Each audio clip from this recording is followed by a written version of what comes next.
So in this video I'm making myself some new saw guides for my circular saw I just got. And this is a little bit of a step up from my last saw guide, and I'm actually making this more of a track saw.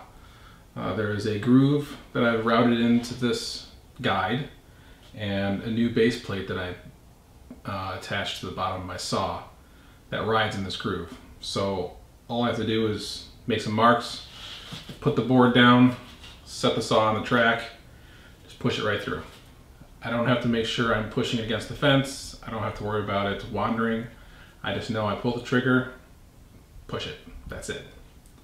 So if you want to see how I made this, stick around and I'll show you. So to start off, I find the distance between the inside of the blade and the outside of the motor, and I add an extra inch. So I need to cut a piece at 3 inches, which is going to be the fence that it's going to ride against. And then I need to cut a piece at 8 inches, which is going to be the actual track it's going to ride on.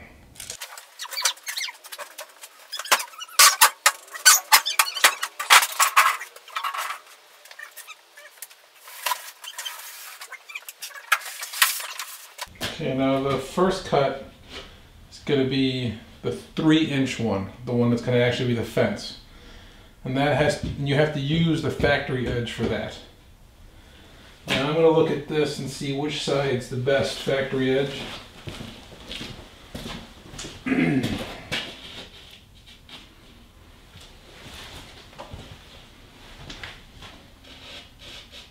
Okay, that'll be this side here. So I'm going to measure up to 3 inches.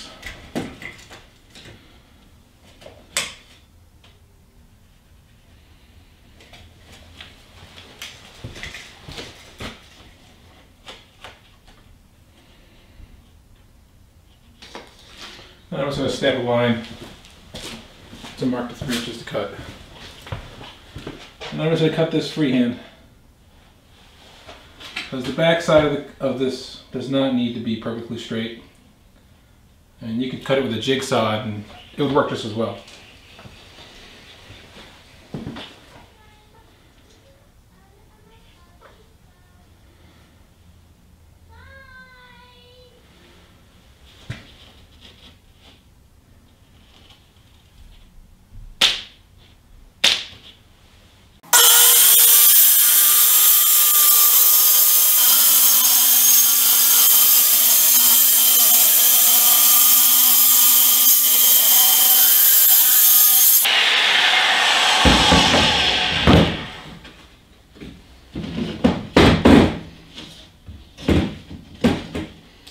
I gotta mark the right face so I don't forget. Okay, now to measure up from the line I just cut, 8 inches for me.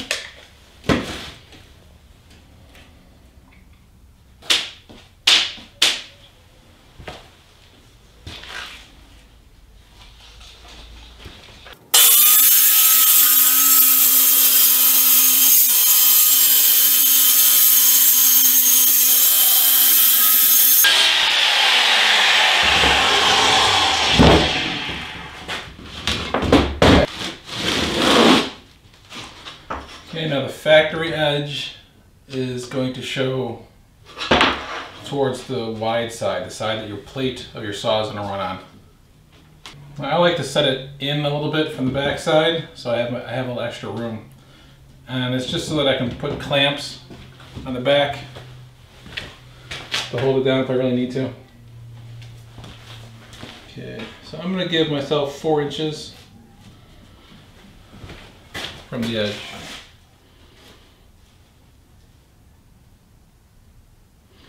That'll give enough room to cut off when I make my first pass.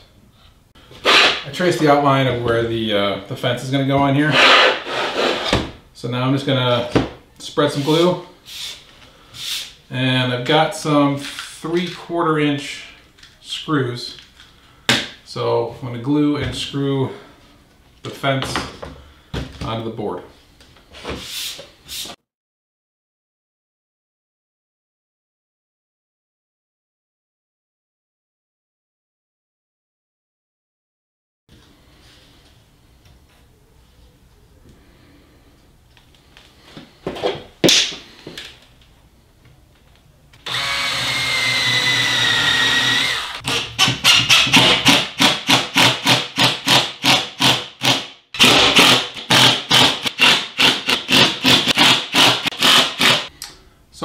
do now is to run the circular saw along the fence once.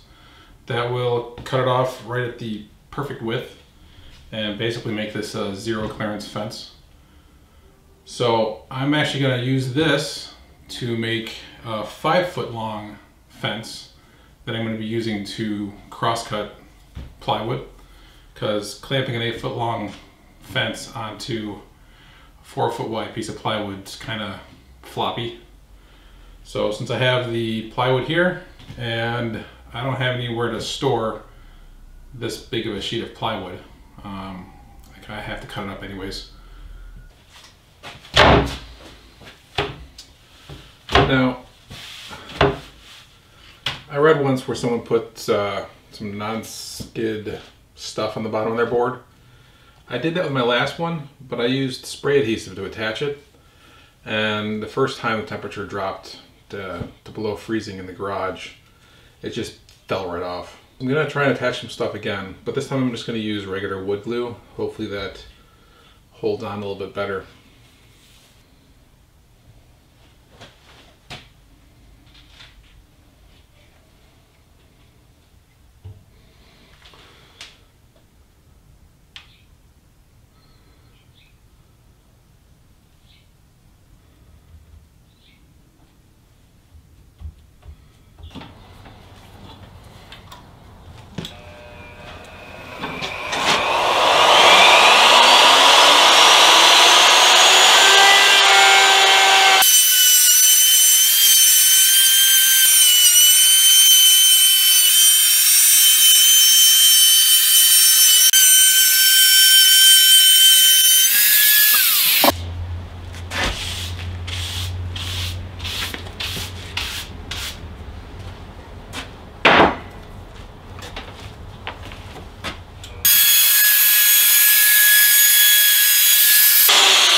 And with a couple of layers of paste wax, glides nice and smooth. So if you stuck around this far, you apparently want to know how I made the new bottom to the Skillsaw. Basically what I did is I took a scrap piece that was left over from making the 4-foot long guide, and I set it down in front of the guide I had just built. I put a spacer under the guide to raise it up a little bit, and then I used my router, which is in the same manner that I used to cut this groove. I used this fence to run the router down and to cut this groove. So I used this as the fence for my router to cut this groove, so that I knew the distance from this edge to the groove was exactly the same as this edge to the groove, so that I knew these would actually line up perfectly. And this is just attached to the plate. There was a couple of pre-drilled holes, some stamped holes in the bottom of this original plate, and there's just 2 bolts that hold it in place. This was a complete trial and error cutting this for the guide. And I also glued on a block under here, which turns out didn't really do anything, because after adjusting it enough times so it's perfect, there's a little bit of a gap between this block and the inside of the guide. So that's really not doing anything.